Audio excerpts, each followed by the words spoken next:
Welcome back to News Across Nigeria. We'd like to remind you as we go along that all our top stories can be found on our website, channelstv.com, and on youtube.com/channelsweb. Please visit m.channelstv.com to view us live on your mobile device. You can also download the Channels TV app for Android, iOS, and Windows phones from their respective stores.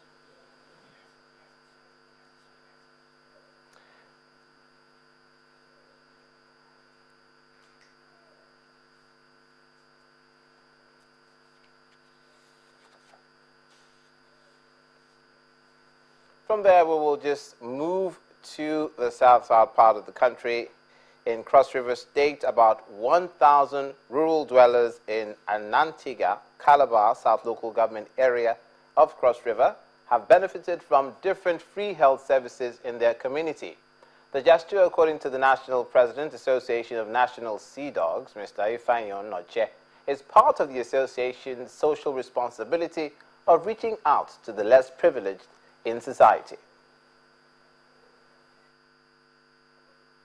Moments like these are rare to come by, and when they do come, they are usually welcomed by beneficiaries who before now could not afford the luxury of visiting the hospitals. The National Association of Sea Dogs Medical Mission offers free diagnosis, treatment and referrals of severe cases to government-approved hospitals. They have brought consultants from the teaching hospital to come and examine us here and to know what are our problems. So we thank them so much. I'm very, very happy for what I'm seeing now. In fact, it's an opportunity for us in this area. The leader of the group laments the huge gap in the country's healthcare system and called for urgent resuscitation of humanitarian services. We really do need such health interventions in Nigeria as the situation is. There are gaps in the healthcare delivery in Nigeria. It's part of our raising debt rate that we fill these gaps where we identify them. And we also understand that government cannot do all. So as part of our corporate responsibility and our community courses programs, we seek out rural areas where you don't have these facilities, and we bring the services to them. The medical intervention is an annual gesture that has over the years bridged the gap for patients who have complications as a result of inadequate health care services around them. From there, some community leaders in Ogoni land, River State as well, have been speaking on the need to urgently start the process of cleaning up their polluted environment following the recent directive by the President. Our correspondent Emmanuel Ireyi, who visited two of the most affected areas in the state, did that to assess the level of degradation and its impact on the people. This is Korokoro community in Thai local government area in River State. The residents here tried to make a living from peasant farming in an area which they say had been ravaged by years of crude oil pollution. This is where the journey of crude oil exploration began in Ogoni land. For more than 3 kilometers. This resident takes me to some of the polluted sites. Here in Korokoro 3, the pollution drive everybody out. And we have not been drinking water, we have not been farming. For some years now, everybody out of this place. So we want the government and the federal government to come and clean the Ogoni and clean Thai and clean Korokoro for us and do proper cleaning.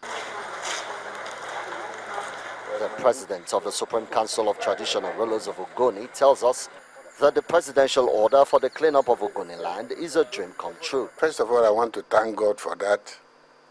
And I equally want to thank Mr. President for keeping his promise to the Ogoni people, to the traditional rulers and the entire people of Ogoni. During the campaign tour of Mr. President, we, the traditional rulers headed by me, decided to invite him to Ogoni land. Our people said, anywhere you don't have anybody, you cry to God. And we cried to Mr. President that day. Some residents of Nsisi Oken or Gali say they are the worst hit. The level of benzene in Nsisi Oken is above 900. So that's where we are now. That is the seat of the benzene area. And the residents around here, one, they don't have good water.